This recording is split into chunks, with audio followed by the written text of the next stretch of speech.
c'est vraiment le moment, disons, un peu spécial où tout ce qu'on a fabriqué, tous les efforts qu'on a fait ces dernières années, fabriquer les marionnettes, les décors, est centralisé et ici à Martigny, il va être monté sur les plateaux, on va les mettre en lumière, amener les marionnettes et commencer à tourner le film. Et en fait, c'est la première fois que moi-même, d'ailleurs, j'ai imaginé tout ça, mais que je vois vraiment concrètement à quoi ça va ressembler. Et c'est un moment assez génial. C'est beau? C'est beau, hein?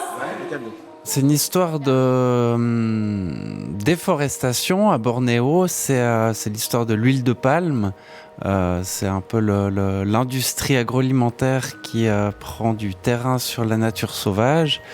Et c'est vu du point de vue d'un enfant qui habite la forêt avec sa famille et du point de vue d'un bébé orang-outan. Voilà.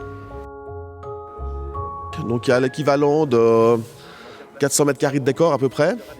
Les plus grands décors font 25 mètres carrés, les plus petits font 15-5 mètres carrés.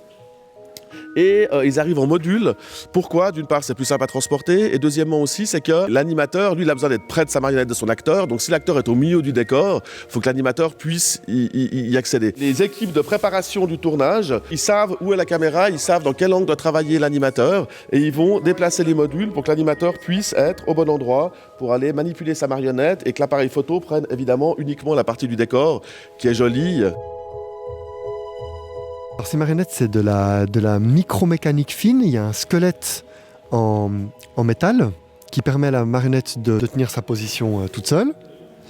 Et puis, elle est recouverte pour les parties de peau de silicone et pour la tête de résine qui a été imprimée en 3D et qui permettent d'avoir des multiples du même personnage avec exactement les mêmes détails, on voit ici sur le nez les petits coups d'outils, les traces de doigts, toutes ces choses-là auxquelles Claude Barras est très, très sensible pour qu'on ne perde pas de vue quand le film sera projeté sur grand écran que vraiment tout a été fait à la main.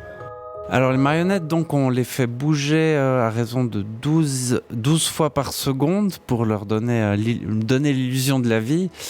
Et moi, disons que les marionnettes, j'aime bien qu'elles soient avec encore pas mal de matière. Et puis, on remplace par exemple les bouches aussi. Donc, c'est un système de marionnettes assez old school, qui n'est pas très réaliste, mais qui a un côté un peu magique parce que je trouve que c'est plus intéressant de sentir que c'est une marionnette et de la voir bouger et prendre vie que d'avoir quelque chose de trop réaliste qui ressemble à la réalité. Voilà, c'est un peu ça.